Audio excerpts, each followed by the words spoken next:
UFC 历史神迹榜，纵观整个 UFC 历史，神迹真的太多了，根本数不过来。像蜘蛛的蜘蛛感应，凯恩的链式摔跤，康纳的黄金左手，以及马哈的异变达斯等等等等，这每一项拿出来都是很强的神迹。当然还有像萨鲁基安这样的传奇背痛，华子的无敌扣龙网，这也算神迹吧，毕竟挺好用的。真的是天下英雄犹如过江之鲫啊！但我今天说的这四个都是在历史上绝对能排得上号的超级神迹，他们分别是小鹰的地面魔血、DC 的力拔山兮、铁血的霸体神拳，以及骨头的无敌鬼脑。我们一个个来看，先看小鹰的地面魔血。小鹰我们都知道他的摔跤很强嘛，但是我感觉他最强的还是他的地面控制。他的地面控制可能是 UFC 独一档的存在，钻石、嘴炮、盖奇、腿王，只要让摔倒那就基本起不来了。我印象最深的就是腿王那个绝望的眼神我真的忘不了，又在笼边夹着你的腿，腾腾腾出他那个小拳拳啊，就粘在你身上，跟那个膏药猴差不多。只要小鹰控制住你，一回合你就别想起来。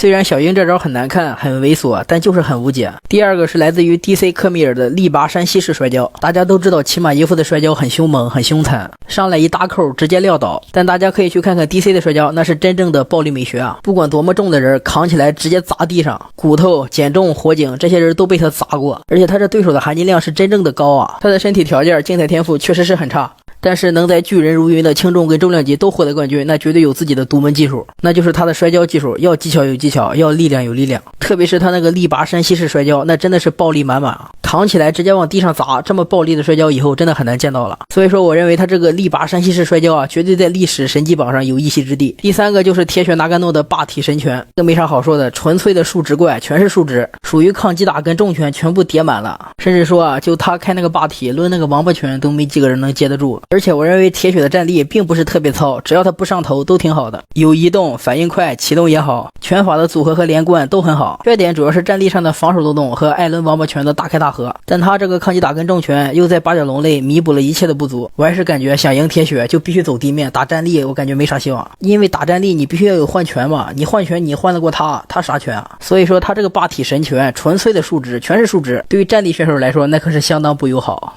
如果说历史上第一神迹选哪一个，我感觉是骨头的超级鬼脑。他这个鬼脑分正义跟邪恶两个方面，从正义方面来说，无论是时机的把控、战术的运行以及战机的开发都非常好。骨头的抓时机这没得说，打盖恩就一个送中心动作就让骨头逮到了，打丁田龙太一个顶肘顶晕做降服。战术的运行像打 DC 那个高扫铺垫了好几个回合，战机的开发这是最牛的，比如说骨头打着打着直接一个转身肘，一不小心就学会了就继续开发，直接连环肘，这扯不扯？从邪恶方面来说，这方面是最无解的。其实骨头的战绩开发的都是邪恶的，比如说像他的插眼神功、踹膝盖神功、撅胳膊，这都是小邪恶，在比赛进行中开发的。赛前开发的更是了不得，像打 DC 直接打药，吭给自己打成药罐子了。而且如果知道自己不好打怎么办？先熬老头呗，像打火警熬了好几年，给火警彻底熬成老头了才打。如果熬老头也熬不过怎么办呢？那我直接退役，你就赢不了我了。我不得不说他这个邪恶鬼脑确实很无解，你根本就赢不了他。所以说我认为骨头的鬼脑绝对排第一，历史第一。但作为全网第一鼓吹，我要说最后一句话，汤马斯皮纳尔是骨头最严厉的父亲。